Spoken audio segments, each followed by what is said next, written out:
Le 4 octobre 2004, pouvait-on lire dans l'article de Courrier International du 16 décembre 2004 et intitulé « Wouter Basson, Mengele sud-africain et escroc de haut vol », s'est ouvert à Pretoria le procès de Wouter Basson, le spécialiste des armes chimiques du gouvernement de l'apartheid qui a souvent été décrit comme le docteur Mengele de l'Afrique du Sud. Il est accusé de meurtre en série, de fraude et de trafic de drogue. Ce général de brigade de 49 ans, qui est aussi chirurgien cardiologue, est aujourd'hui en liberté, sous caution, et continue de pratiquer la médecine. Il fait l'objet de 30 chefs d'accusation de meurtre, dont l'assassinat de rebelles namibiens auxquels il aurait injecté des toxines au cours d'horribles expériences. Il est également accusé d'avoir dérobé plus de 8 millions de livres dans les caisses de l'État et d'avoir fabriqué et vendu de l'ecstasy et du mandrax, un gaz de combat. Au cours du procès, qui devait durer 2 ans, 250 témoins à charge seront appelés à comparaître. Le docteur Basson, qui était le médecin personnel du président Botha dans les années 80, aurait été mêlé à une série de machinations diaboliques, parmi lesquelles des expériences visant à stériliser des populations noires.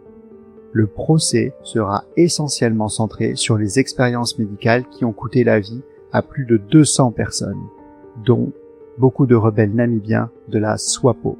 L'acte d'accusation, long de 270 pages, fait notamment mention de décontractants musculaires, de produits qui étouffent le sujet en paralysant ses poumons, et qui auraient été fournis à ces troupes spécialement créées pour éliminer les ennemis du régime de l'apartheid.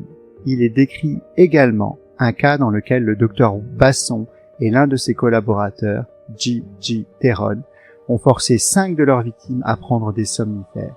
Basson est entré dans la cellule et a convaincu les hommes d'avaler les comprimés. Après les avoir pris, ils se sont endormis. Et Basson et Theron leur ont injecté des décontractants musculaires. Une fois morts, leurs corps ont été chargés dans un avion où Basson a pris place et les a largués en mer.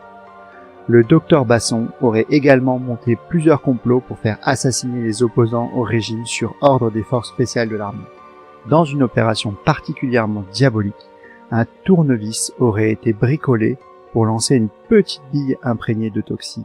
Il devait être utilisé à Londres contre 2 personnalités de l'ANC, le Congrès national africain, le parti aujourd'hui au pouvoir en Afrique du Sud. Ils s'appelaient Ronnie Smith et Paolo Jordan. Mais l'homme chargé de la mission n'a pas eu le courage d'aller jusqu'au bout. Ces meurtres et expériences n'auraient peut-être jamais été dévoilés si le docteur Basson n'avait pas été inculpé pour fraude il y a 7 ans. La police a été prévenue d'une possible affaire de corruption dans le programme d'armes chimiques et biologiques. Le docteur Basson a prétendu que, vers la fin des années 80, il dirigeait le programme d'armes chimiques et biologiques le plus avancé du monde, hormis ceux des États-Unis et de l'Union soviétique. Certains experts doutent toutefois qu'il a vraiment mis au point les substances mortelles au sujet desquelles il se glorifie. L'un des mérites de ce procès sera d'établir si ses travaux n'étaient que de la poudre aux yeux, une couverture qui lui laissait la possibilité de se livrer à des expériences sur des êtres humains et de détourner des sommes colossales. Voici donc quelques phrases que l'on pouvait lire le 16 décembre 2004 dans Courrier International, reprenant pour son compte un article du journal sud-africain Mail and Guardian. Qui est donc ce docteur Basson qui fut à la tête du programme d'armes chimiques d'une Afrique du Sud tiraillée par le régime raciste systémique de l'apartheid? Quels sont ses crimes? Comment termine l'histoire?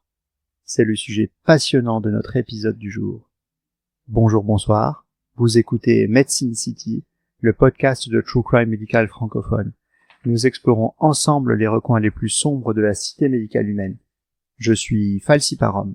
Et moi, Bloody Nurse. Nous sommes mariés dans la vraie vie pour le meilleur et surtout pour le pire. Nous sommes de grands amateurs de podcasts et nous avons décidé ensemble de nous lancer dans cette aventure. Je suis préleveuse de sang professionnelle, fan de transfusion et enquêtrice amateur. Et moi, je suis médecin professionnel. Et comme Bloody Nurse, également criminologue amateur. Alors si vous souhaitez nous entendre vous raconter les crimes, les scandales ou encore les affaires les plus sordides de la médecine, vous êtes ici chez vous. Je vais de suite faire une mise en garde pour vous, chers auditeurs. Compte tenu des sujets abordés, nous ne recommandons pas l'écoute de ce podcast à un public non averti. Nous essayerons de vous prévenir des moments les plus difficiles, même si l'idée n'est pas de faire dans le sensationnalisme. Ou le partage de recettes funestes. Non, ça c'est sûr, c'est pas un bloc de cuisine ici.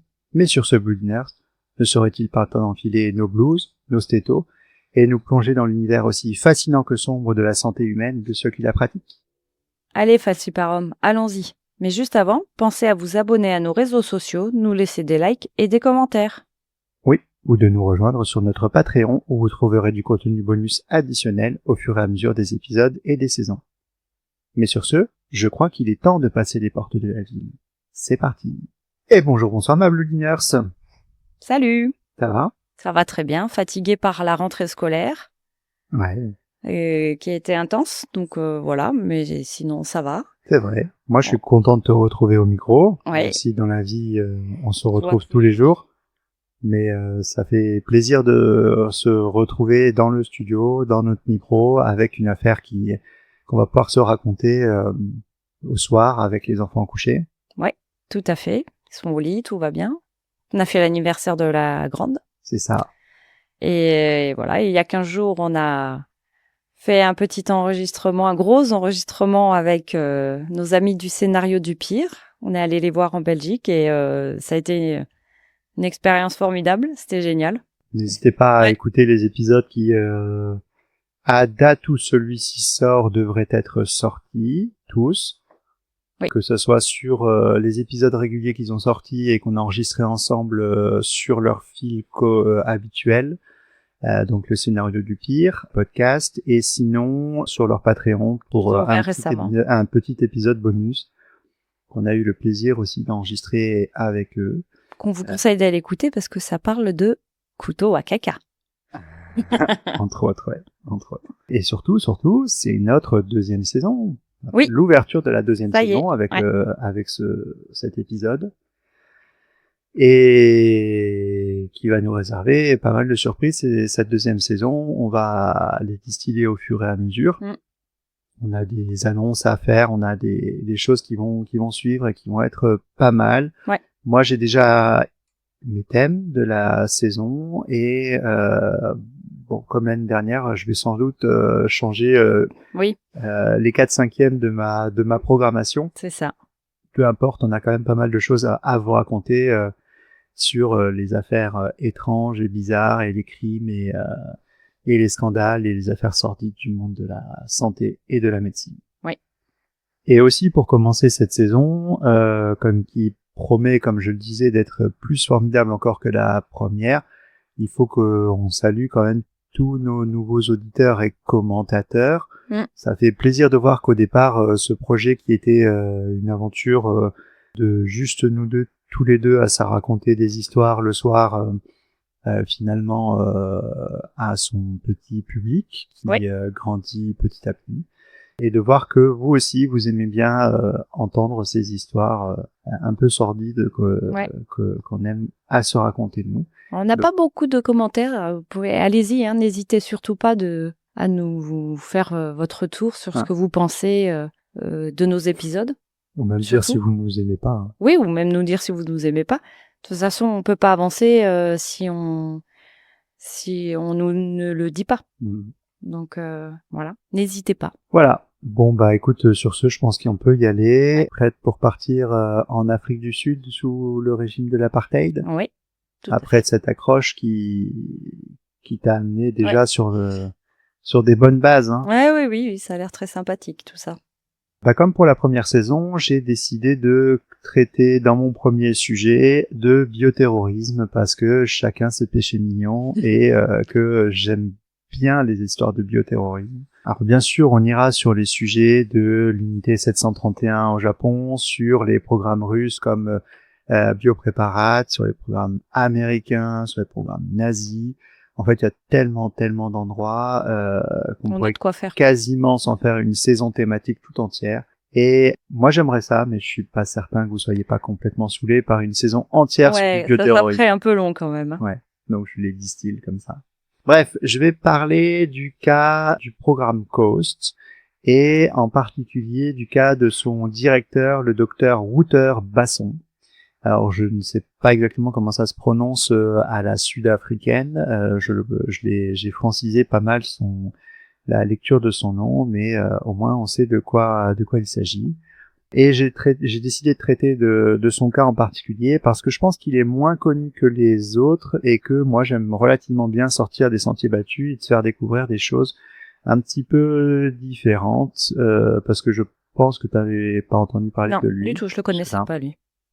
Son camarade allemand, oui. Mais... Oui, celui auquel il est comparé, Dr Mengele, ouais. Joseph Mengele. Oui, qu'on traitera forcément, ouais. Mais pour l'instant, j'avais décidé de partir sur quelque chose d'un peu moins connu. Et comme c'est un peu moins connu, je vous fais un point de contexte politique, géopolitique et géographique. Qu'est-ce que c'est que l'Afrique du Sud de l'apartheid? Il faut imaginer un État sous quasi-siège, en fait, politique. Dans les années 70-80, l'Afrique du Sud est assez isolée sur la scène internationale parce qu'il est frappé par des sanctions économiques importantes et un boycott diplomatique à cause justement de cette politique d'apartheid. L'apartheid, c'est un système légal de ségrégation raciale qui est en vigueur dans le pays depuis 1948 et qui est dirigé par le Parti national Afrikaner, qui est donc le parti des Blancs d'Afrique du Sud. Donc le gouvernement blanc minoritaire, parce que les Blancs sont minoritaires en Afrique du Sud, vit et se comporte dans une sorte de forteresse assiégée mentale et organisationnelle. Et de fait, cette organisation interne, elle a des conséquences immédiatement politiques sur ses voisins, qui sont aussi des États africains majoritairement noirs, et qui l'encerclent littéralement, et ces mouvements extérieurs au pays sont soutenus par le bloc soviétique, en gros. Donc il y a une sorte de guerre froide locale qui est à la manœuvre. Donc la guerre froide, pour ceux qui n'ont pas complètement suivi les cours d'histoire au collège et au lycée, ça oppose officiellement les États-Unis à l'URSS un peu à l'échelle mondiale, on va dire, et que en Afrique du Sud en particulier, à quoi ça correspond? Au nord-ouest, avec la Namibie, qui s'appelle anciennement le sud-ouest africain, et qui est administré illégalement par Pretoria depuis 1915, Pretoria donc la capitale de l'Afrique du Sud. Donc la Namibie, il existe un front indépendantiste qui s'appelle le SWAPO, qui s'organise en front militaire permanent et qui donc s'oppose à l'administration illégale de Pretoria. Ce SWAPO, il est soutenu par par un voisin, l'Angola, et par un autre pays, Cuba. Oui, parce que Cuba, c'est pas totalement un voisin. Même si à l'échelle de l'univers, c'est un voisin. On est d'accord. À l'échelle de la tectonique des plaques, à un moment, l'Afrique et l'Amérique ont été connectés, mais là, c'est plus totalement un voisin. Non, c'est deux pays, on va dire, alliés, mais voisins idéologiquement. À l'ouest et au nord, l'Angola est en guerre civile depuis 1975. Et le MPLA, qui est qui est un mouvement marxiste qui est appuyé par les soldats cubains et russes, affronte l'UNITA et le FLNA, qui sont soutenus par à la fois Pretoria et Washington. On a des mouvements de guérilla entre des groupuscules qui sont soutenus en sous-main par les grandes puissances. Et à l'est, on a le Mozambique, qui lui aussi est devenu indépendant en 1975 et qui est dirigé par le Frelimo, qui lui aussi est marxiste. Et en fait, le Mozambique a aussi des velléités de lutter contre l'Afrique du Sud, donc soutenue par les États-Unis. L'armée sud-africaine... Par les États-Unis ou par les Russes? Alors, l'Afrique du Sud est soutenue globalement par les États-Unis. Tu me parlais du Mozambique. Et en fait, Namibie, Mozambique, Angola sont soutenus globalement par les pays du bloc. Oui, voilà. Non, mais je croyais que tu me parlais encore du Mozambique qui était soutenu par les États-Unis. Pardon. Et donc, l'armée sud-africaine, qui s'appelle SADF, mène des opérations militaires plus ou moins secrètes et plus ou moins ouvertes pour défendre ses frontières, mais avec des excursions au-delà de ses frontières.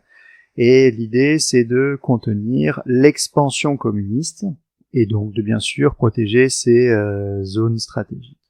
Sur le plan intérieur maintenant, l'Afrique du Sud doit aussi faire face à des mouvements de libération, et en particulier représenté par l'African National Congress, qui est l'ANC, et son bras armé, qui est l'Umkhonto Wesizwe, la lance de la nation. Et donc, malgré une interdiction formelle en 1960, l'ANC continue à mener régulièrement une lutte clandestine. Tout d'abord en se reformant en exil avec des bases de formation et de stockage logistique en Zambie, au Mozambique et en Angola, puis petit à petit en envahissant le terrain. Côté fourniture logistique, justement, on aura des soutiens qui viennent du RSS, de RDA et de Cuba.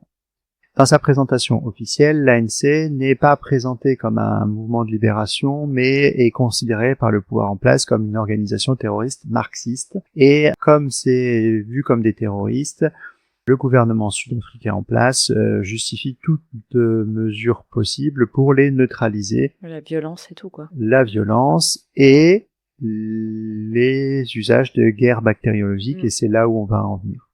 Et donc, dans ce rôle de survie que essaye de mener le gouvernement sud-africain, il y a un bureau, le Bureau of State Security, le BOSS, qui est créé en 1969, qui est l'organe de renseignement interne et externe qui va infiltrer les mouvements d'opposition.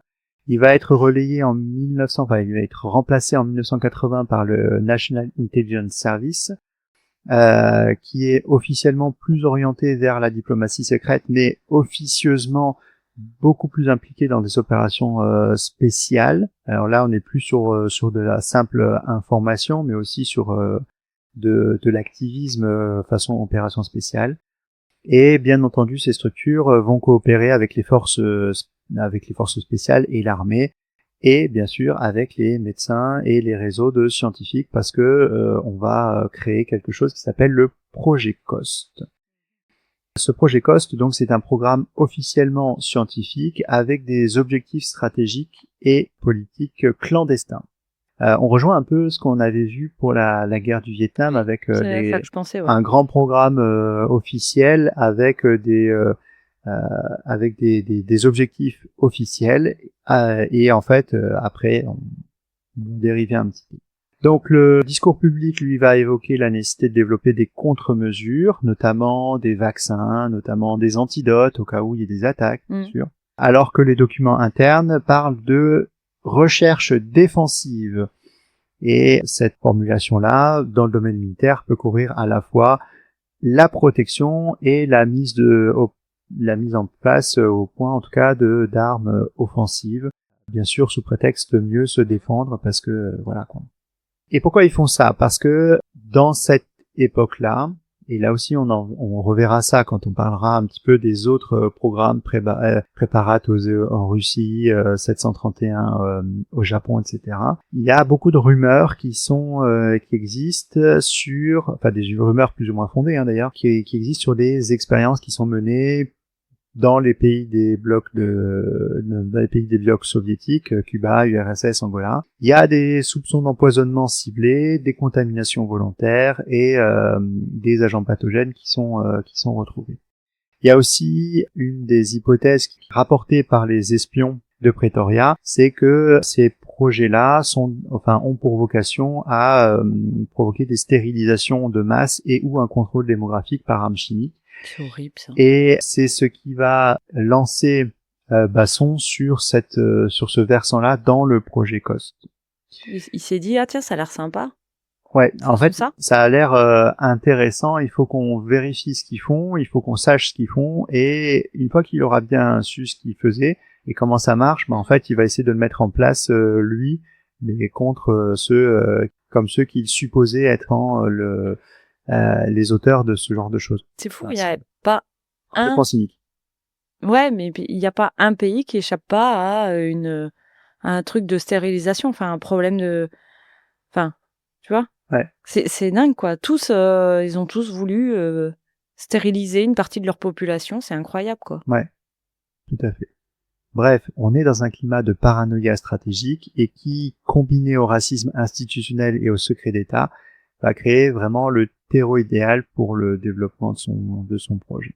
Mais je vais te parler un petit peu de Wouter Basson maintenant, parce que on va Parce qu'on aime bien parler de nos protagonistes. Bah oui. Alors, qui c'est Wouter Basson? Wouter Basson, lui, il va naître en 1950 à Parle, dans la province du Cap, au cœur de la communauté afrikaner. Donc, les afrikaners, c'est les blancs et les conservateurs. Et il naît le 6 juillet 1950. C'est un élève brillant. Il va faire des études de médecine à l'université de Pretoria, où il va se spécialiser d'abord en médecine interne, puis en cardiologie. Il va faire en même temps son entrée dans la South African Defence Force, SADF, comme je disais un peu plus haut, au moment où celle-ci va durcir sa guerre frontalière, enfin les guerres frontalières que j'évoquais tout à l'heure, avec la Namibie et l'Angola. Il est enrôlé en tant que médecin militaire, il est affecté à au 5e régiment de reconnaissance et à l'unité d'élite des forces spéciales. Donc en fait, il est fondamentalement impliqué dans le programme militaire, il est directement sur le terrain. Et ça va marquer un tournant important pour Basson, puisque il va découvrir à ce moment-là deux choses. Les enjeux stratégiques de la défense du pays, l'enjeu militaire, et, parce que pourquoi pas, la médecine qui peut devenir une arme de guerre. Et donc, il va être rapidement repéré pour ses compétences médicales et son sang-froid, et il va être de plus en plus intégré aux missions spéciales parce que il fallait quelqu'un qui ait des compétences stratégiques, des compétences en santé et qui ait une intelligence orientée vers le renseignement. Je pourrais pas, moi. Je suis pas assez calme. Un peu plus tard, on va parler de commission vérité et réconciliation et dans les témoignages de la commission vérité et réconciliation, Basson va être particulièrement salué. Alors le mot est mal trouvé, mais en fait, il va être particulièrement décrit comme étant quelqu'un capable de naviguer entre le monde scientifique et les besoins opérationnels de l'armée. En fait, c'était pile la bonne personne qu'il fallait à l'armée pour développer un programme de guerre bactériologique. Il sait bien se positionner, quel que soit l'endroit où il est, quoi. Ouais. Bon, en tout cas, il a su s'épanouir dans ce nouveau loisir. J'aime bien les guerres bactériologiques, les trucs. Ouais, tu me fais un peu peur quand même. Hein. J'ai peur que tu... Non, ça va. On t'a pas contacté, non? Non, pas encore. Par contre, s'il y a des gens qui veulent nous sponsoriser ou qui... Non, je vais avoir des problèmes, moi, après. Secta Oum, tout ça. Non, ils sont dissous. À cette époque, les supérieurs vont lui confier donc le rôle inédit de développer, dissimuler et éventuellement utiliser des armes chimiques et biologiques, et ce qui va lui donner une couverture légale pour ce nouveau loisir. Voilà. Et surtout, ça va donner des idées en fait à l'armée en se disant tiens, on a un gars qui vraiment a l'air de toucher un peu sa bille dans le truc. Et donc, en 1980, Basson devient officiellement le directeur de ce fameux projet COST, qui est ce que j'ai présenté avant, hein, les attendus. Il était jeune en plus, quoi. 30 ans. Il avait 30 ans à l'époque. Ouais, super jeune. Donc il aura un budget secret, il va avoir une liberté quasi totale, il va avoir d'action, il va avoir une grande latitude sur le recrutement d'un réseau de scientifiques, de chimistes et de microbiologistes, et il va avoir l'intelligence, on va dire comme ça, de créer des sociétés écrans, dont on va parler un peu plus tard, qui s'appelait Delta G Scientific, Rodenplatt Research Laboratories, Protechnic, qui vont, elles, s'occuper de l'achat du matériel et des substances interdites à l'international, parce que je te rappelle que il y a l'Afrique du Sud est sous sanctions internationales, et notamment n'a pas le droit d'acheter un certain nombre de matériel ou de substances interdites à l'international. Et en fait, avec ces sociétés écrans qui ne sont pas immatriculées en Afrique du Sud, il va pouvoir faire venir dans le pays des dont il a besoin. Voilà. Donc, il va pouvoir lancer comme ça un certain nombre de projets. Et en fait, les thèmes qu'il choisit, c'est les gaz incapacitants, les agents pathogènes, les toxines mortelles et les substances destinées à stériliser les populations ciblées. Pas mal comme programme. C'est de beaux projets. Assez compliqué tout ça. Donc cette position de directeur du projet COST va le mettre en relation directe avec le haut commandement militaire, et il va entrer directement au contact des membres influents du gouvernement de l'apartheid, y compris les ministres de la Défense et de la Santé. Basson devient donc l'un des hommes les mieux informés sur les opérations clandestines du régime. Et il va, de cette époque-là et de ces relations-là, va naître une protection politique rare, puisque ses supérieurs hiérarchiques vont couvrir ses activités, ses déplacements à l'étranger, en lui fournissant par exemple des passeports diplomatiques. Ces passeports diplomatiques et ces relations très haut placées avec le gouvernement vont lui permettre vraiment de se jouer de tous les embargos internationaux, d'obtenir des financements, y compris dans les toutes dernières années de l'apartheid, quand le régime était en train de se casser la figure, il a pu se faire financer jusqu'au bout. Et on va le voir un peu plus tard aussi, de négocier discrètement avec des scientifiques et industriels étrangers, là aussi, malgré les interdictions internationales. Donc, ça le rend complètement intouchable, vraiment. Et ça, jusqu'à la fin du démantèlement du programme en 1990. On est pas mal, hein. On est pas mal, hein. Par contre, il présente moins bien que Roy Meadows qui présentait super bien au début, quoi. Alors justement, j'ai un petit portrait psychologique là, si tu veux. Quand écoutes ces partisans, donc Basson qui est l'archétype de l'Afrikaner blanc issu d'une minorité protégée, c'est un patriote, c'est un visionnaire, c'est un scientifique de haut niveau qui est complètement dévoué à la cause Afrikaner, qui est prêt à tout protéger son pays. Et il a cette vision d'un contexte où son pays est en danger contre une guerre totale, etc. C'est ses partisans qui disent ça. Bon, donc il est bien vu de ces partisans afrikaners. Pour les détracteurs, par contre, où ça va relativement avec, tu vas voir, il est vu comme quelqu'un de froid, de manipulateur, d'ambitieux, qui est prêt à tout pour ses fins, y compris à instrumentaliser la science.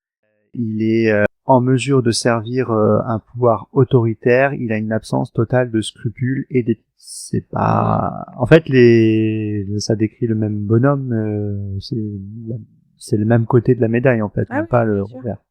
Et quand il paraîtra, on verra un peu plus tard devant la commission Vérité et Réconciliation, Basson va apparaître comme quelqu'un de calme, parfois ironique, et qui refusera de reconnaître toute faute morale.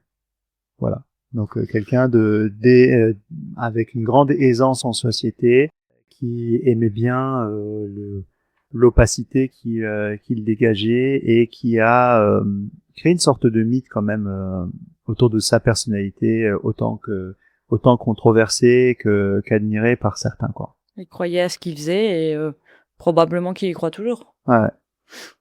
Enfin 2025. Ouais. Alors j'ai fait un petit aparté, on a parlé vite fait du projet Coast et on a mis un petit peu en place Basson, mais comme je voulais aller un peu plus dans le fond, j'ai essayé de rechercher un petit peu d'où ça venait cette histoire du projet Coast. Et en fait, donc comme je disais, Basson, il a pris la tête du projet au début des années 1980.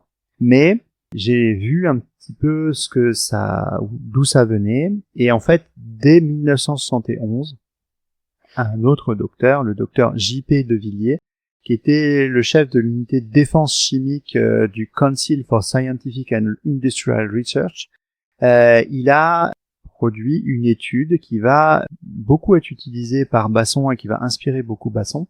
Cette étude à usage interne, qui ne sera pas publiée, va justifier l'emploi d'armes chimiques et biologiques par le régime de l'apartheid.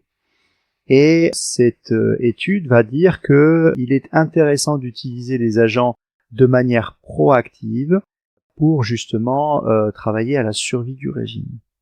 Donc en gros, on n'a pas besoin de menaces, on n'a pas besoin d'être en défensif pour pouvoir utiliser des armes chimiques.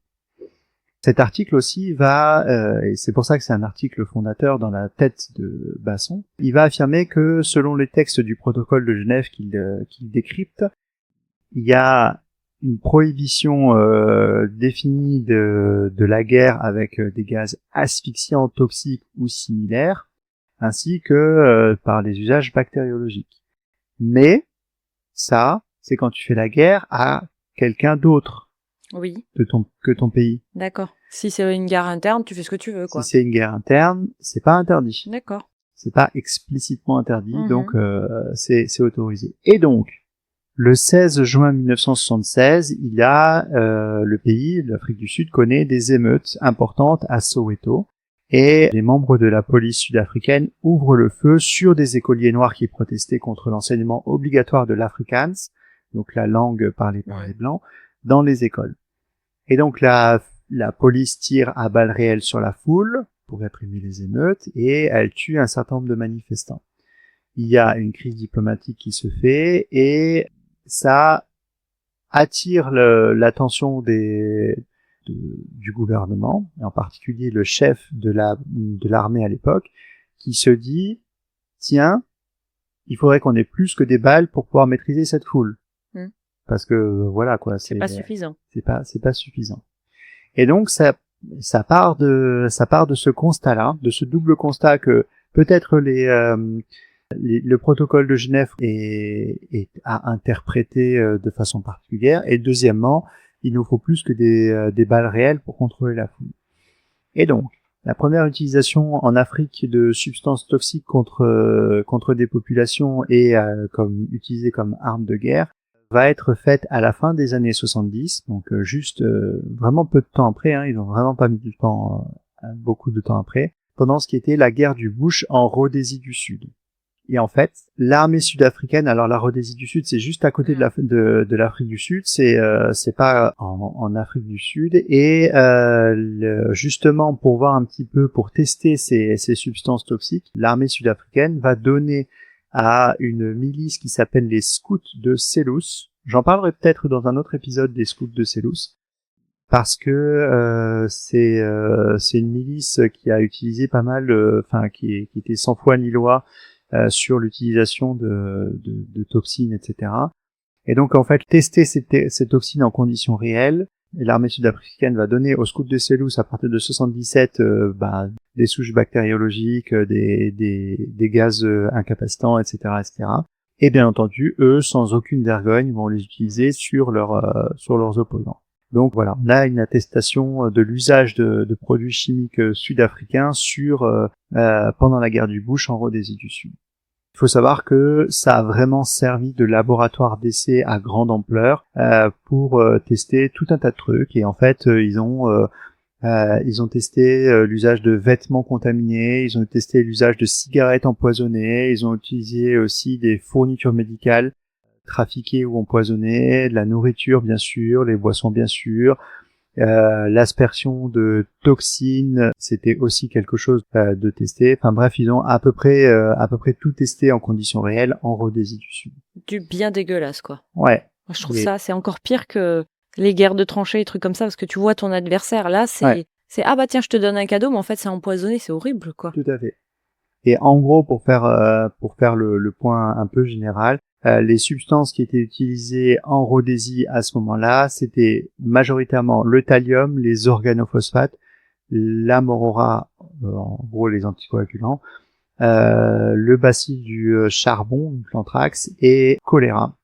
Et toute cette petite technologie-là va être littéralement utilisée et reprise par le projet COST, juste après, à partir des années 80. Donc il y a vraiment un continuum très très précis entre ce laboratoire d'essai de la Rhodésie du Sud et puis ce qui a été testé en conditions réelles, avec ce qui s'est passé en Afrique du Sud sur les Sud-Africains. Alors maintenant, je vous ai fait un petit point sur justement ce que ça donne. Donc je rappelle que le projet COST il était présenté partout comme un programme de protection nationale, d'accord, c'était l'affichage officiel. Par exemple, sur les affiches et sur les slogans, on pouvait dire que la vision c'était de défendre les troupes sud-africaines et la population contre les menaces nucléaires, bactériologiques et chimiques. Bien entendu, en interne, on retrouvera des documents beaucoup plus compromettants avec un champ d'action beaucoup plus large et offensif. Et ça, on le découvrira malheureusement après la chute du régime, après les années 90, et notamment dans ce grand procès national qui a été la commission de vérité et de réconciliation. Et donc, Basson, comme je disais, il va travailler sur pas mal de choses. Et comme on a un podcast à vocation médicale, on va essayer de détailler un petit peu les différentes branches. Alors au départ, il a travaillé sur des armes non létales. Ça, c'est comme pendant la guerre du Vietnam, tu vois, il faut travailler sur des armes non létales, et à la fin, c'est quand même énormément. Et à la fin, la troisième génération est toujours contaminée. Pourquoi non létale? Parce que en fait, neutraliser sans tuer, ça peut être vraiment paralysant sur des opérations et sur des voilà. Et c'était aussi la manière d'avoir une sorte de façade humanitaire, mine de rien, parce que le programme était quand même controversé. Et donc, dans ces agents non létaux, il y a des agents, enfin, un des agents qui a été travaillé, c'est un agent incapacitant qui s'appelle le gaz BZ ou 3-kinuclidinylbenzylate, qui est en fait un agent qui a été développé initialement par les États-Unis en 1950. Donc là, on retrouve la proximité avec les technologies américaines, qui est en fait un agent incapacitant anticholinergique qui va bloquer l'action de l'acétylcholine dans le système nerveux. En gros, ça va induire un assèchement de la peau, une accélération du rythme cardiaque, un ralentissement de l'activité mentale, des maux de tête, des nausées, perte du sang. Donc on est sur syndrome cholinergique pour ceux qui voient un peu ce qui c'est. Des hallucinations, pas d'orientation, etc. Et ce gaz-là, en fait, il a la facilité de se stocker sous forme de poudre blanche qui peut être mise en œuvre relativement facilement, qui normalement à dose normale provoque tout ça, donc il est incapacitant, il n'est pas mortel, bien sûr, en fonction de la dose, ça devient mortel. Tu veux dire à température ambiante? Ça dépend de la... déclenche à ce niveau-là? Non, après il faut que tu le reconstitues en fait. D'accord. Et en fait, la durée d'incapacité totale va jusqu'à 72 heures, en fait. C'est pas mal. Voilà, donc en fait, pendant 72 heures, tu as les agents contre qui tu balances ça qui sont out, donc bien entendu. Ça peut te permettre de gagner une bataille et une guerre, ça. C'est vrai. C'est vrai. Du coup, il y a des... Antidotes. Peut-être que... Oui, non, mais peut-être que tu en as parlé après. Est-ce que ça va pareil que pour les agents orange et compagnie, c'est-à-dire dans la terre, les choses comme ça ou pas?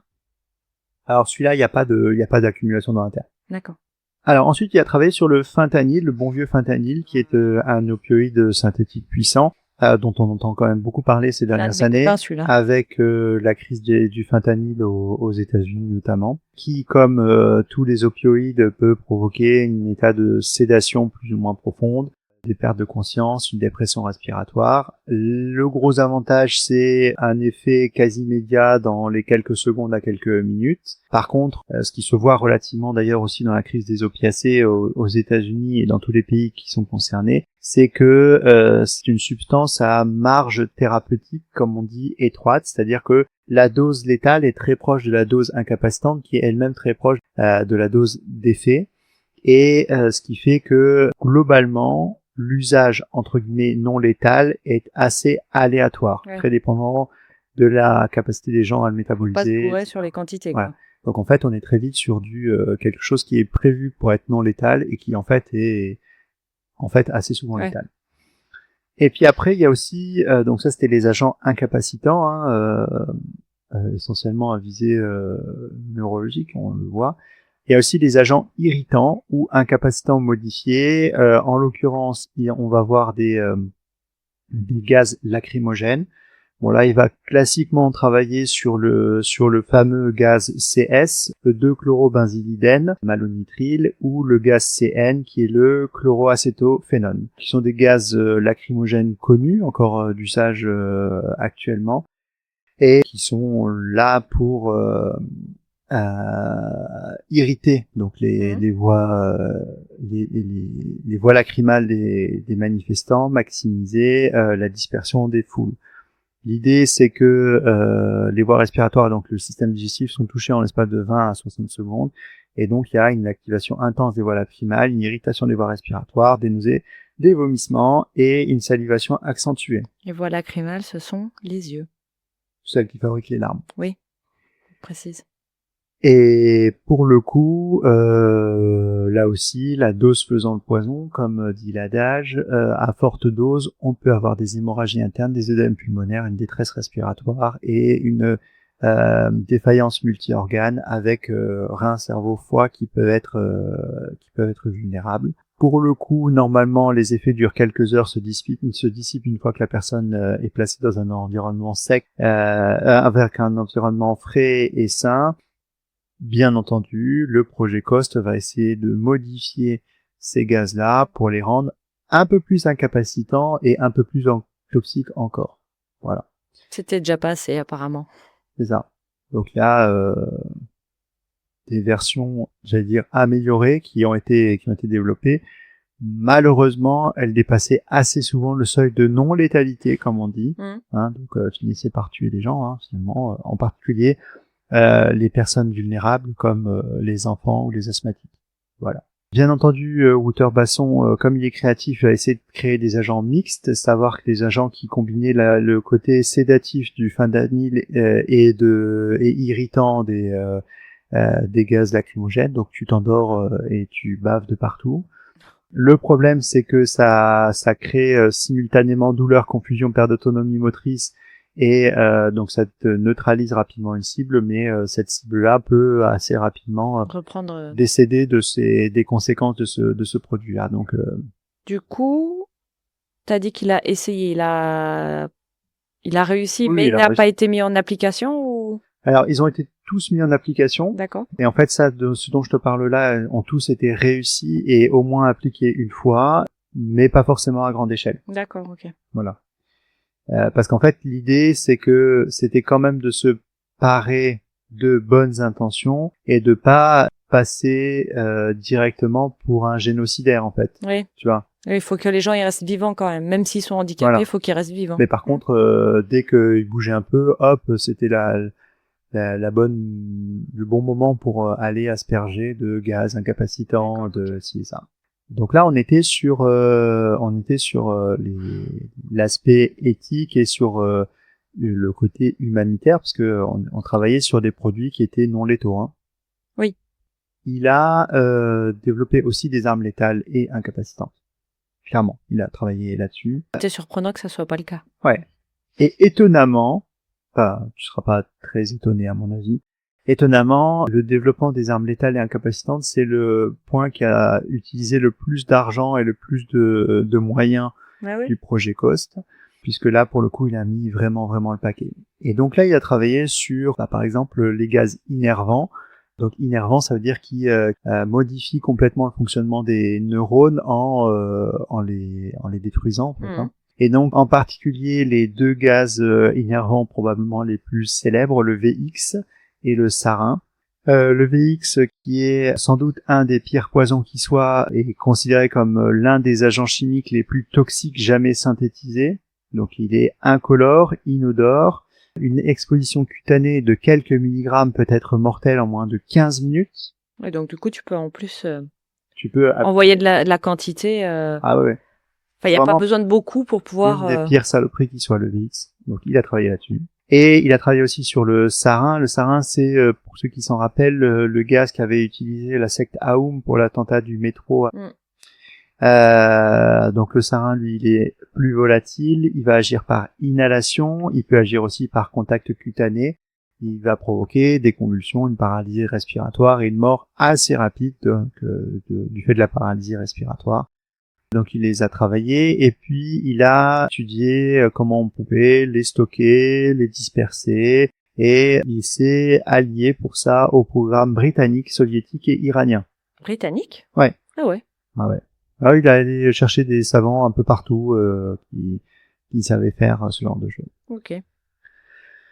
Un autre agent qu'il a essayé de développer et de modifier, c'est l'agent incapacitant BZ. Et dérivé du fentanyl. Le BZ, c'est le 3-quinylbenzylate, qui est en fait un hallucinogène militaire et qui va provoquer une désorientation sévère, des délires sévères, une incapacitation totale pendant plusieurs jours, quand même. Et qui, quand il était associé au fentanyl, était rapidement, pouvait induire une sédation profonde. En fait, c'est ce que je disais sur les agents mixtes. Donc ça, c'est la version sauvage de l'agent mixte un peu plus haut, en fait. Voilà, lui était... voilà. Alors, Ce qui est assez ironique dans tout ça, quand on lit a posteriori des documents qui justifiaient le développement de ça, ce produit-là était officiellement étudié pour le contrôle des foules ou la libération d'otages. Donc en gros, ils cherchaient un produit qui balançait dans une salle où il y avait des preneurs d'otages avec des otages. Ça endormait tout le monde, ils récupéraient les otages, ils les sortaient, et puis à la fois tu avais les cibles qui étaient neutralisées et la zone qui était figée, quoi. On continue sur la sauvegarde de la population, quoi, tu vois. Ouais. Un peu humanitaire comme ça. C'est ça. Donc sans tuer les autres, on les fait que les endormir. Toujours ça. Sauf qu'à la fin, tu laisses les terroristes sur place et tu les laisses mourir dans leur sécrétion et dans leur coma profond, quoi. Et donc voilà. Et côté armes biologiques, parce que voilà, à un moment, il fallait aussi parler d'armes biologiques. Alors là, il a choisi deux aspects.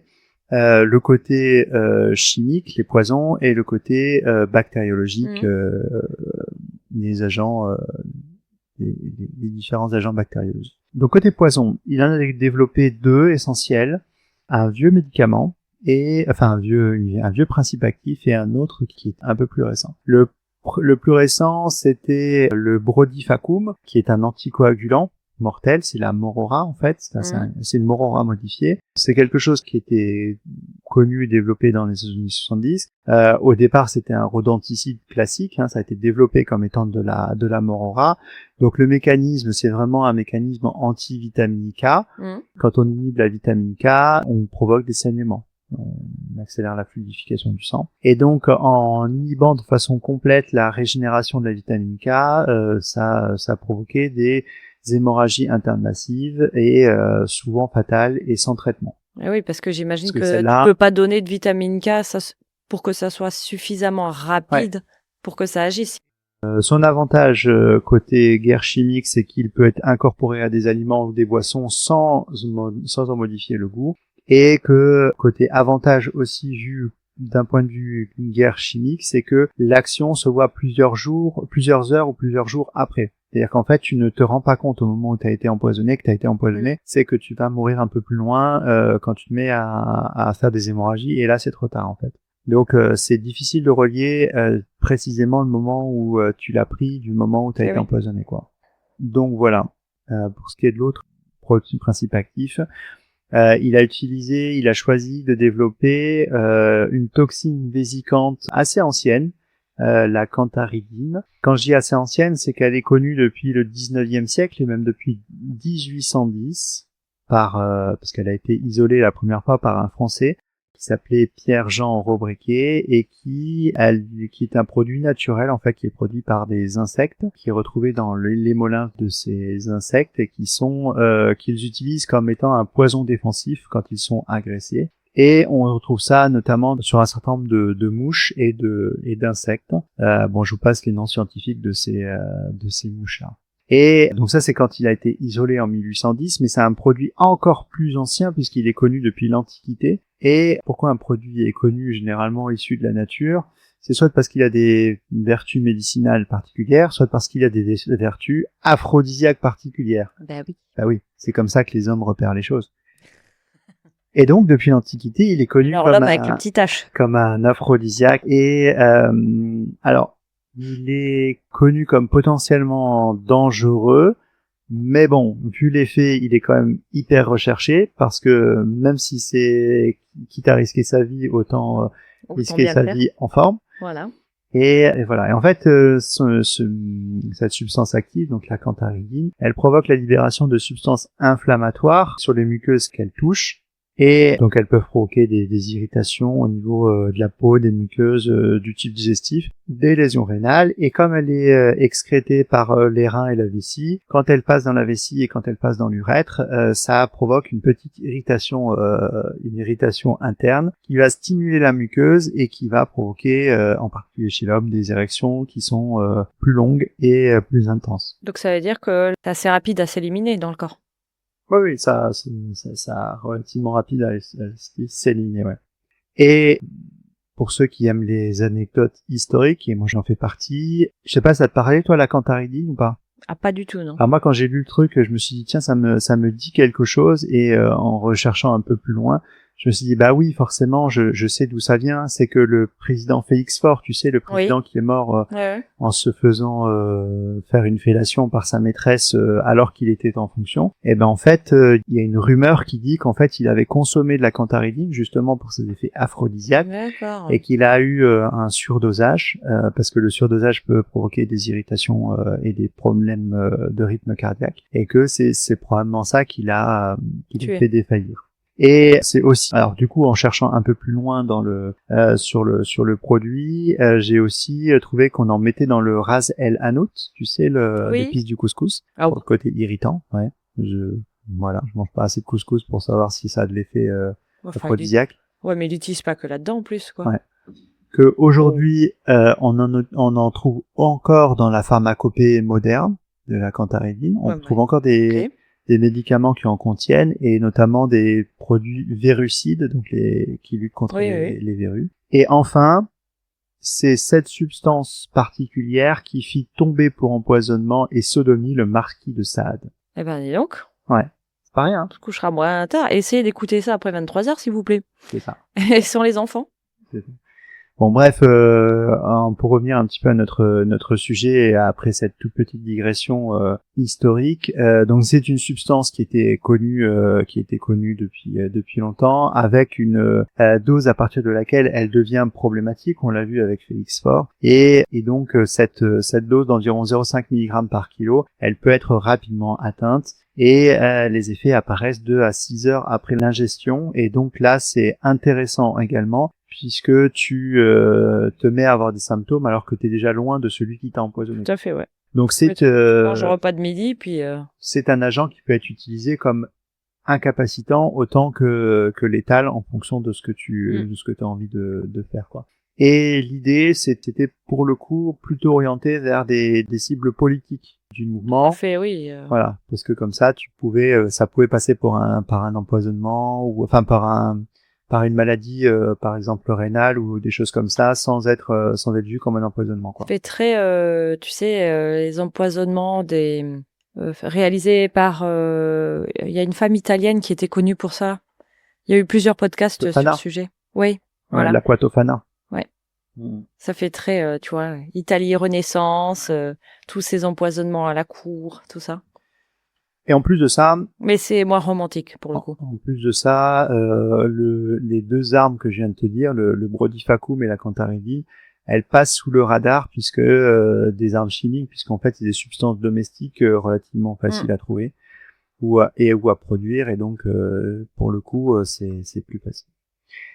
Et pour finir, Projet Cost, il n'a pas développé que des poisons, il a aussi développé un programme de microbiologie militaire, comme je disais.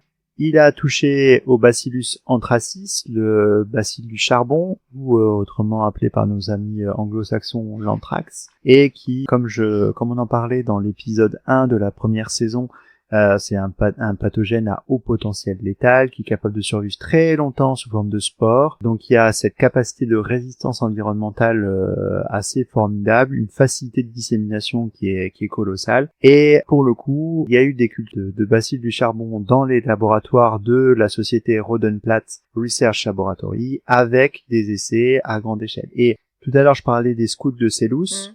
Les scouts de Selous ont largement diffusé et balancé de l'anthrax sur les populations civiles. Et tu me parlais tout à l'heure de contamination des sols. Aujourd'hui encore, il y a des sols qui sont tellement contaminés par le bacille du charbon à cause de cette guerre bactériologique qui sont pas utilisables là-bas. D'accord. En ex-Rhodésie du Sud. Ouais. Il a travaillé aussi sur le Vibrio cholerae, le choléra. Alors, il est beaucoup moins discret que le bacille du charbon, parce que là pour le coup les symptômes sont beaucoup plus violents, etc. Le gros avantage militairement parlant, c'est que c'est disséminé dans les réserves en eau, et que ça touche énormément de population, et que c'est une des souches les plus virulentes et les plus résistantes au traitement au courant. Il a aussi travaillé, puisqu'on est en Afrique, sur le virus de Marburg.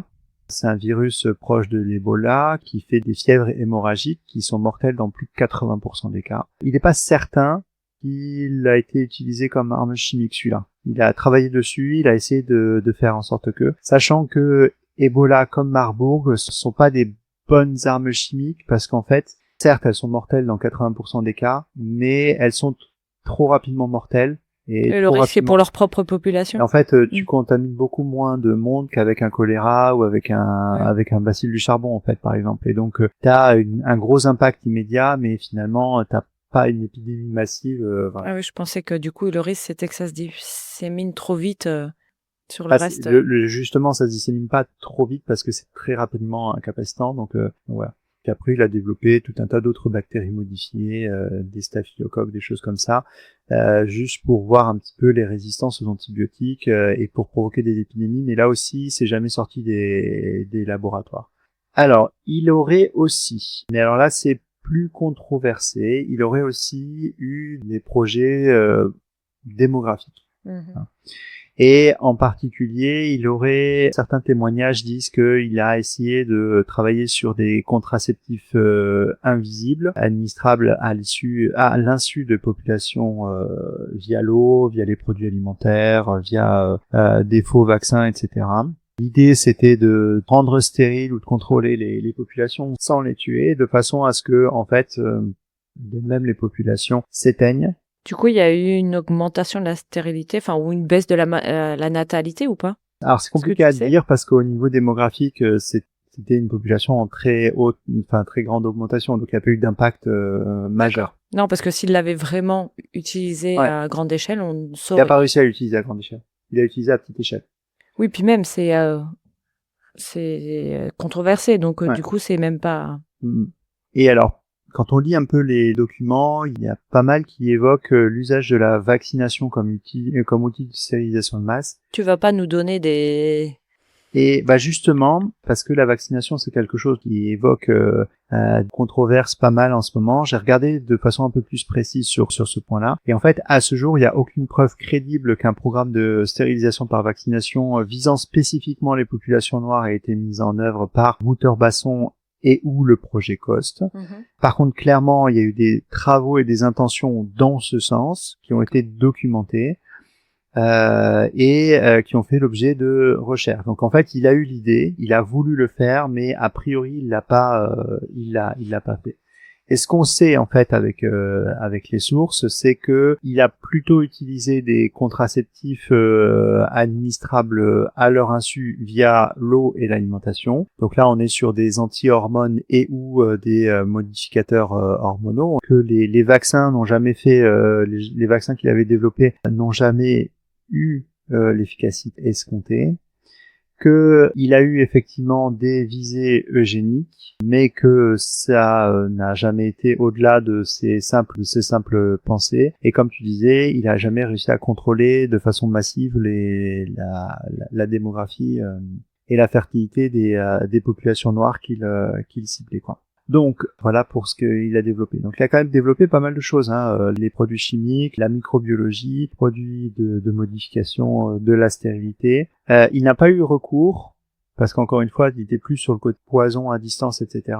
Il n'a pas eu recours, comme dans beaucoup de sociétés, à des stérilisations forcées, et en particulier chirurgicales ou mécaniques. Oui, ok, je vois. Ça, on en parlera dans d'autres cas, mais lui, c'était plutôt une action cachée, ouais, moins visible.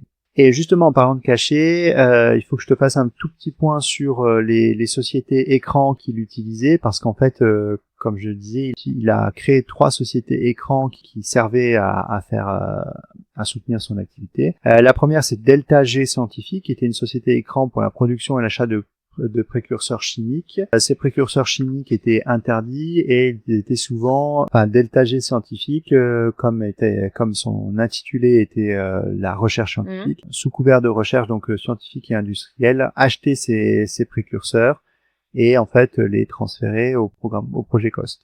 Les Rodenplatt Research Laboratories RRL, ils sont donc spécialisés dans la microbiologie, c'est eux qui ont développé toutes les souches dont on a parlé tout à l'heure. C'était là aussi pareil vu comme un laboratoire de recherche universitaire et qui a permis justement de récupérer des souches venant d'ailleurs ou de faire venir travailler des microbiologistes venant d'ailleurs.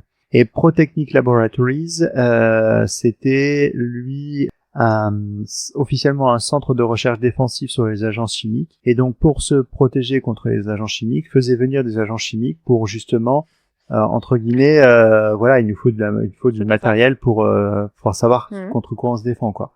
En pratique, c'était utilisé directement pour fabriquer des armes. Il a vraiment organisé l'objet de son travail en proposant à chaque fois une version officielle à usage civil et politique et une version militaire secrète à chaque fois. Et c'est pour ça qu'il était très apprécié. C'était un vrai stratège et un vrai grand méchant avec une vraie double face. Là, un monsieur pour les salauds de l'histoire sur RTL, là, ouais, le podcast. Tout à fait. Il a aussi organisé une sorte de séparation des tâches, parce qu'en fait, il a fait en sorte que toutes les tâches de fabrication d'une substance complexe n'étaient pas organisées au même endroit, ce qui fait que même les équipes qui travaillaient dessus savaient pas forcément qu'elles travaillaient dessus, en fait, parce qu'elles ne travaillaient qu'à une seule étape, et ça, il faisait tourner ça. Les étapes étaient vraiment.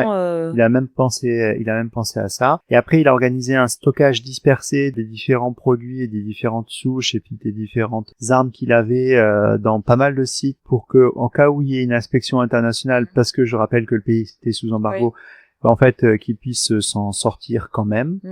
Et puis en plus, le personnel ne savait pas ce qu'il faisait, à grande échelle en tout cas. Et il le savait d'autant moins que même en interne, en tout cas pour les simples agents entre guillemets, ils utilisaient des codes. Et alors, il y avait tout un système de codes pour les commandes, pour le nom des substances, et en fait, ils pouvaient travailler sur tel ou tel code, mais ils savaient pas du tout travailler sur telle ou telle chose. Voilà. Ce qui a permis comme ça d'éliminer et d'utiliser tranquillement pendant presque une bonne grosse dizaine d'années toutes ces substances-là, sur, comme je disais, les foules, aussi bien sur les leaders politiques et les prisonniers, etc. Au niveau alliance et réseau, parce que, comme je disais, Basson, c'est un scientifique qui a un certain niveau, un militaire qui a certaines valeurs aussi, mais aussi un homme de politique et de réseau.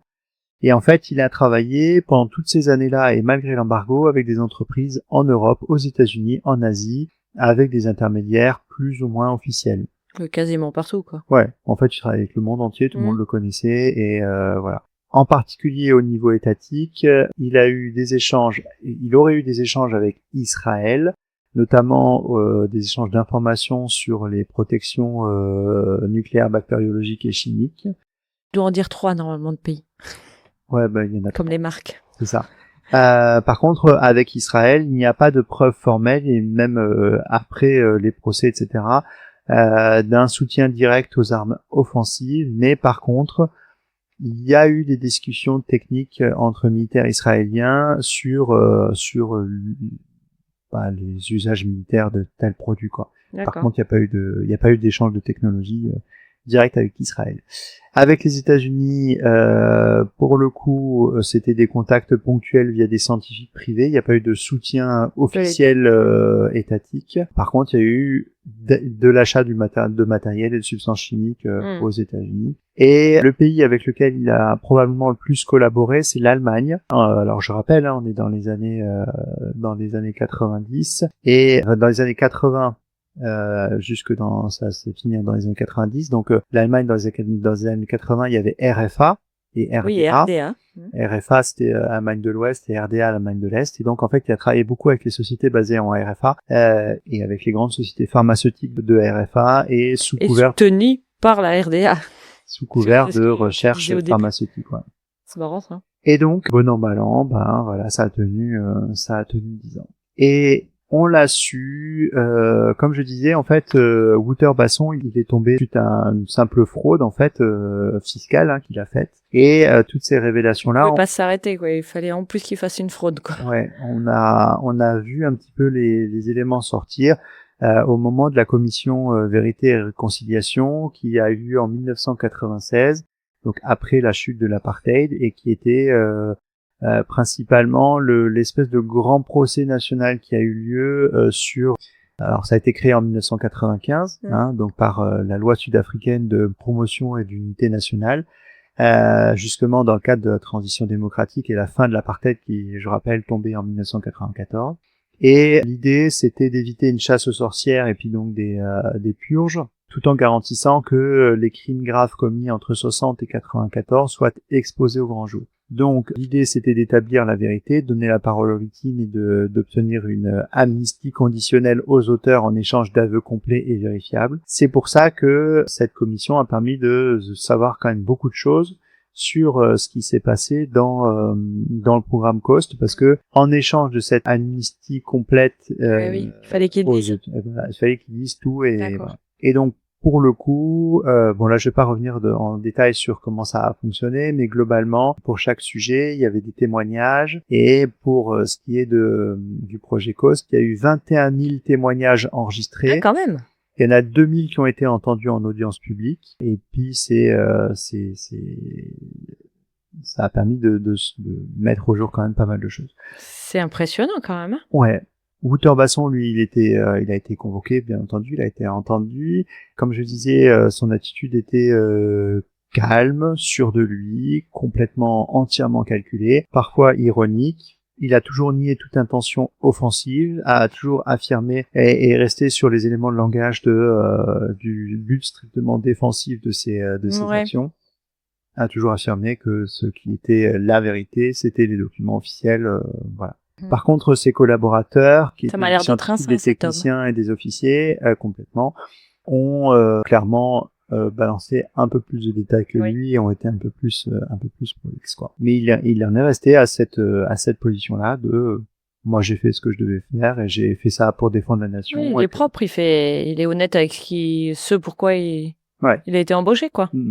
Et donc, comme je disais, Basson, il va pas être poursuivi pour ces crimes-là, quels que soient les crimes-là, et il va être poursuivi pour autre chose, puisque il va être arrêté 3 ans plus tard, 3 ans après la commission Vérité et Réconciliation. Pour le coup, il va être arrêté pour fraude et détournement de fonds publics, justement dans le cadre du financement des sociétés écrans du projet COST. Parce que, comme je te disais, il a pas été complètement honnête sur tout ça, et il n'a pas parlé de ces sociétés.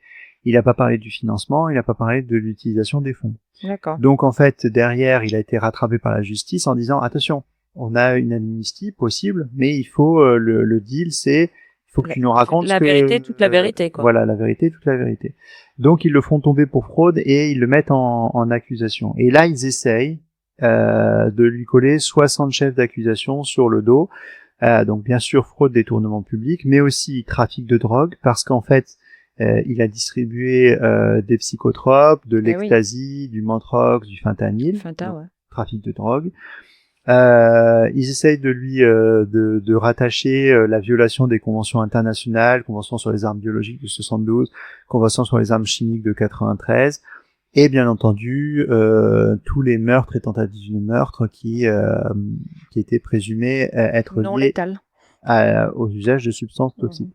Donc en fait, parce qu'il a été arrêté pour fraude 3 ans plus tard, parce qu'il n'avait pas dit complètement la vérité, les juges essayent de le rattraper pour l'ensemble de son œuvre et de le présenter devant un tribunal pour faire une vérité. Le procès, il va s'ouvrir en 99 devant la Haute Cour de Pretoria et il va durer 30 mois. C'est énorme. Donc 30 mois, quoi. Donc on est presque 5 ans après la fin de l'apartheid, et ça va durer près de 3 ans encore. Donc, il va y avoir tout un tas de témoins à charge, en l'occurrence des anciens collègues, des scientifiques, des militaires, des lanceurs d'alerte, des gens qui décrivent des projets qui étaient ouvertement offensifs, la production de poisons pour les assassinats ciblés, d'autres qui vont parler des détournements de budget, de l'importation clandestine des substances chimiques, de l'utilisation de sociétés écrans, témoins à charge. Et bien entendu, témoins à décharge, et en particulier tout l'ancien gratin du politique, les anciens responsables militaires, les anciens responsables politiques, les membres du gouvernement, qui ont tous minimisé l'ampleur du projet COST, Il avait des bons copains, réaffirmé le côté défensif, et que ils ont tous dit, mais en fait Basson n'était que un simple exécutant dans cette structure hiérarchisée. Et regardez nous qui étions les anciens responsables du gouvernement, de l'armée, etc. On n'a pas été condamnés. Ils devaient avoir des trucs sur eux pour le défendre encore 5 ans après, quoi. Ils se protégeaient beaucoup. Le procès est marqué par de nombreuses failles procédurales qui vont toutes être exploitées par Les avocats. par la défense, bien entendu. Une grande partie des preuves va être détruite. Enfin, une grande partie des preuves a été détruite lors du démantèlement du programme qui a rendu impossible la reconstitution complète des activités. C'est la destruction complètement fortuite, bien entendu. Les documents clés sont restés, comme par hasard, classés secret défense pour des raisons de sécurité nationale. Donc il n'a pas pu sortir. Et là aussi, grand hasard, certains témoins se sont rétractés et ont obtenu des protections en échange de leur silence. Donc ça veut dire qu'il y a toujours des grands cadres politiques et militaires dans le nouveau gouvernement, quoi. C'est ça. Et donc la défense de Basson va être assurée par une équipe d'avocats chevronnés qui va largement exploiter ces failles et va insister sur l'absence de preuves matérielles directes qui va relier Basson à ces meurtres, le caractère légal selon la législation sud-africaine de l'époque de certaines de ces recherches. Effectivement, on pouvait pas dire le contraire. Et là, on a la même chose que pour l'histoire des agents orange au Vietnam. Hein, c'était légal, c'était la guerre, c'était comme ça. C'est moche, mais c'est comme ça. Et c'est comme ça, on pourrait. Et puis surtout, ça ferait un bel épitaphe. Ouais. Et puis surtout, la responsabilité politique des décideurs supérieurs qui ont donné des ordres stratégiques et qui eux n'ont pas été condamnés. Et ça va impacter beaucoup puisqu'en fait, en avril 2002, après des années de procédure, le juge Willy Harsenberg prononce un verdict qui surprend autant qu'il choque puisque Basson est acquitté de 46 des 67 chefs d'accusation. Donc forcément, il est acquitté des plus graves, notamment les meurtres et crimes internationaux. Il y a quelques infractions techniques mineures au regard de l'acte des accusations qui restent discutées. Donc, il est acquitté.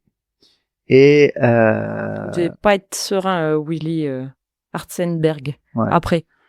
La presse sud-africaine et internationale va dénoncer un procès entaché d'irrégularité, une justice partiale, encore influencée par les réseaux de l'ancien régime. Ah ouais, oui. Pas mal. Les ONG et les associations de victimes rappellent que le juge Hartzenberg, le fameux, il avait quand même à plusieurs reprises semblé faire prendre fait et cause pour la défense, qui était un peu jugé par lui. D'accord.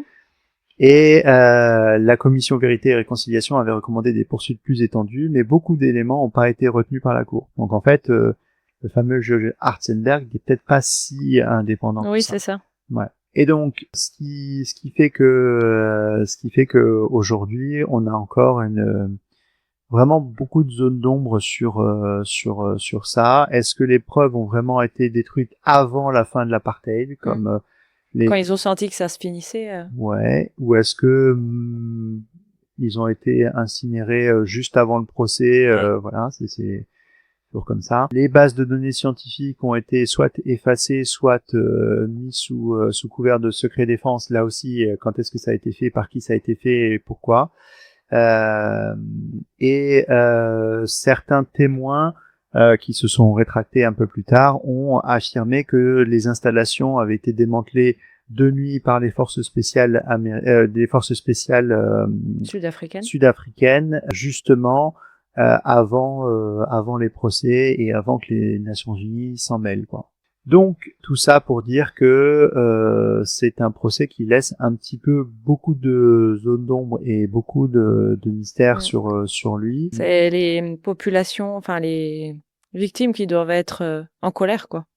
Ouais. Sur ce genre de. En fait, quand tu regardes 30 ans après la fin de l'apartheid, en Afrique du Sud, finalement, le nom de Wouter Basson continue de beaucoup diviser la population.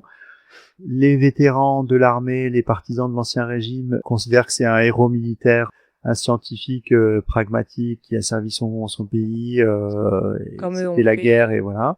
Et par contre, pour la majorité des Sud-Africains et en particulier les populations noires, les militants des droits humains, etc., c'est un criminel de la pire espèce qui a détourné la science au profit d'un projet raciste et répressif.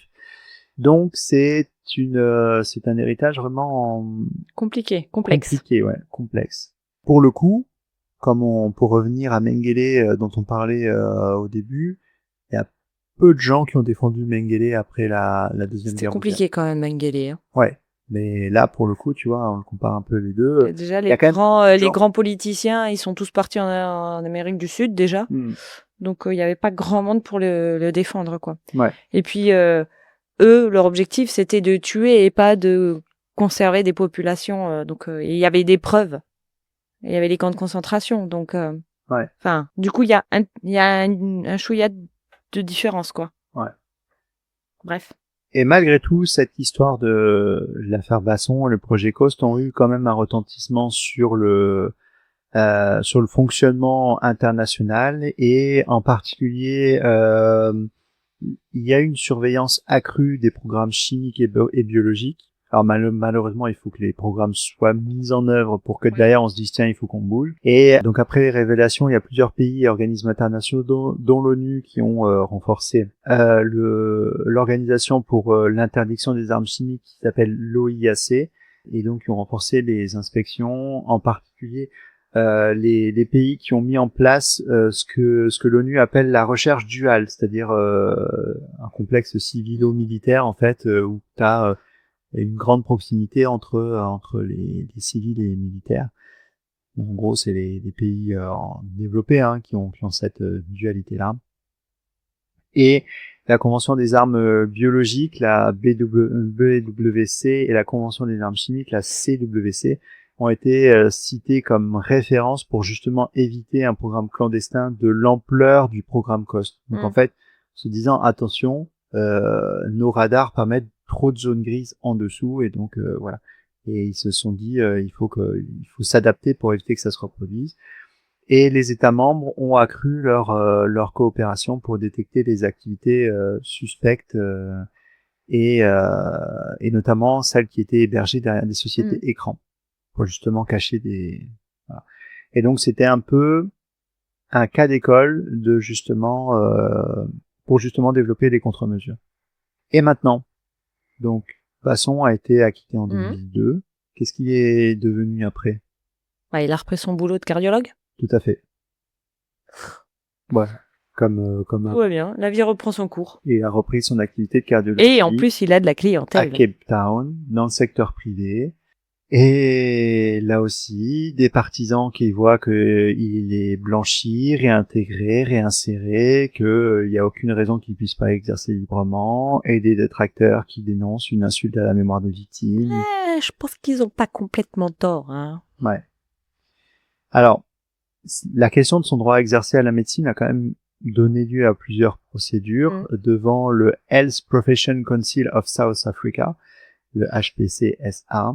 Mais quand même en 2013, parce que quand même pas trop tôt, donc il a repris quand même son activité en 2002. En 2013, l'équivalent du Conseil de l'ordre là-bas s'est quand même posé des questions en se disant est-ce que c'est éthique quand même de s'exercer. J'ai la réponse, ça m'a pris 2 secondes. Il a été reconnu coupable de conduite non éthique en 2013, donc pour son rôle dans le projet COST. Donc ils ont mis quand même un peu de temps pour répondre. Comment ils abusent. Mais et donc, il a conduite non éthique, il a été officiellement radié. Et 2019, petit suspense. Non. Si. La décision de radiation est annulée pour vice de procédure. Mais c'est pas possible. Donc, mais il connaît vraiment beaucoup de monde, le mec. Il a une vraie influence, C'est un truc de dingue. Là, mais il est vieux, en plus. Ouais, mais... 2019, 70. Ouais. Et pour le coup, voilà, là, non, attends. C'est une décision qui prête à... C'est ça? Ouais, 69. C'est une décision qui prête un petit peu à interprétation, parce que là, se dire quand même, est-ce que les autorités médicales sont réellement indépendantes? Est-ce qu'elles sont aptes à sanctionner les actes commis dans un cadre politique? Et si ça. C'est abusé, quoi. Donc, c'est une histoire un peu frustrante quand même. Ah bah, complètement, oui. Toujours un peu frustrant comme ça. Voilà. Aujourd'hui, Basson, qui est toujours vivant, en fait, ravive régulièrement la polémique à chaque fois qu'il est qu'il prend la parole. Ouais. Il se prétend médecin compétent et puis il doit faire des publications scientifiques, j'imagine, des choses comme ça, non? Là, j'ai pas vu de publications scientifiques de lui, mais en tout cas, au niveau local, c'est un petit, il a son petit monde, quoi. Voilà, donc c'était ce que j'avais à dire sur ce docteur Basson, qui est vraiment un personnage peu recommandable et qui, je crois, n'est pas très très connu ici en Non. Europe et probablement pas non plus trop outre-Atlantique chez nos amis canadiens. Je sais pas, faudrait qu'ils nous disent. Dites-nous si vous en commentaire si vous le connaissiez ou pas. Ouais. En tout cas. Mais je crois qu'il y en a une qui le connaît. C'est Cindy, Ah oui. my English teacher, Oui. puisqu'elle est sud-africaine et je lui enverrai le lien de l'épisode. Ouais. Peut-être qu'elle s'est améliorée en anglais du coup, ou son mari le lui dira. Je lui fais des petits coucous. En tout cas, ce côté impuni à la fin, c'est un pattern qui est un peu malheureusement assez commun dans ces affaires de Ah, tuteur. complètement. Bah alors lui, par contre, pour le coup, il était vraiment très bien entouré, quoi. Ouais. Mais ce qui est incroyable, c'est que voilà, il est bien entouré, même après la fin de l'apartheid, où c'est censé être la réconciliation. Alors on est d'accord, hein, pas la réconciliation à la façon fin de Seconde Guerre mondiale où on tond les femmes et compagnie. Ça, je suis ok, c'est pas très très bien, mais à un moment donné, il faut quand même assumer ce qu'on a fait, quoi. Je pense que lui, il était viscéralement persuadé qu'il faisait les choses bien. Ah oui, oui, complètement, bah oui. Bah, comme beaucoup lors de la Seconde Guerre mondiale avec Hitler, ils étaient persuadés que c'était bien ce qu'ils faisaient, quoi. Enfin bon. Et c'est pas le seul, et ça sera, à mon avis, ça sera pas non plus le dernier. Hein. Ouais. Bon. Enfin, je crois que c'est le temps de conclure. Ouais. Merci de nous avoir écoutés. Je félicite comme d'habitude tous ceux qui sont arrivés au bout de l'épisode et qui nous supportent tout ce temps. N'hésitez pas à vous rendre sur nos plateformes, à vous abonner, à mettre des petits pouces dans tous les sens, des étoiles, commentaires, les étoiles. Nous sommes sur Spotify, Apple Podcast, Ocha, toutes les autres. N'hésitez pas à nous laisser des messages, des commentaires. C'est important pour Blue Dinners qui les lit avec plaisir. Sur les réseaux sociaux, nous sommes sur Facebook, c'est la communauté de Medicine City et Medicine City Podcast. Sur Instagram, nous sommes Medicine City Podcast. Je dis plus TikTok parce que je vais jamais sur TikTok. On a nos comptes à chacun aussi sur Insta. Enfin, Si par homme et Blood Dinners. C'est vrai. C'est vrai. On est. Oui, on est plus actifs là-dessus que sur TikTok. Je dis jamais que je suis Falsi par homme Medicine City sur Insta. Prochain épisode, je ne sais pas si on l'annonce. Oh, on peut l'annoncer, oui. Vas-y. On l'annonce. Vas-y. Ça y est. On annonce. Non, c'était pas très drôle comme blague. Hein? Prochain épisode. Le prochain épisode, écoutez, justement, on va revenir à la Seconde Guerre mondiale. On va aller voir un docteur, alors qui n'est pas Mengele, c'est un autre, qui est moins, on va dire, terrible que lui, que Mengele, mais pas très compliqué. Qui a eu C'est pas compliqué d'être plus terrible. Oui, c'est pas compliqué, oui, tout à fait.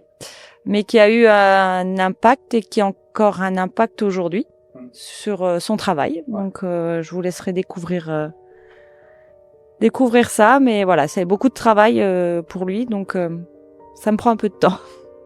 Ça marche. Et merci à tous. Et restez à l'écoute des pulsations qui montent des ruelles sombres de la ville. À bientôt. Au revoir.